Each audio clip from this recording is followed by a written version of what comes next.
Many of us have come upon hard times where we've been unable to pay our bills, whether it be sickness, work injury, or just mismanaged finances. Sometimes the bills go unpaid, and when they go unpaid, they get turned over to collections. Consumers have rights when their debts go into collections. However, what those rights are depends upon who's contacting you and when they're contacting you. First, what is a debt collector? A debt collector is any person or company who uses any mode of communication, be it mail, phone, or email, in order to attempt to collect the debts of another. And that phrase "of another" is a key phrase. What that means is they have to be collecting somebody else's debts, not their own. Your credit card company, your bank, your auto loan company, or your mortgage company is not a debt collector and can't be held liable for anything that might violate the Fair Debt Collection Practices Act.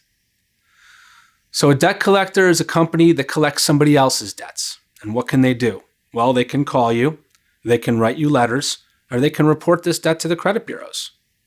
Regardless, when they first start to get in touch with you, they have an obligation of notifying you of what your validation rights are. Your validation rights are, quite simply, your right to know what this debt is about and who it was originally owed to.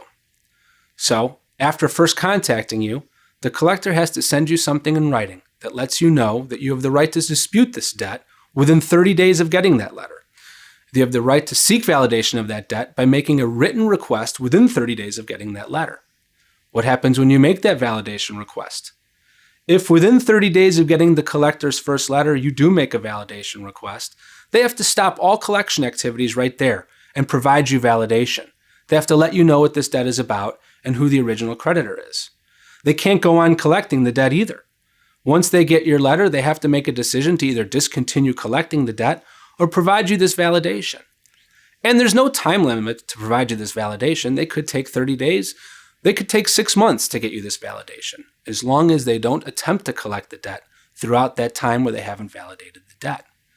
If you're being contacted by a debt collector, you also have rights to be free from harassment, abuse, and misrepresentations.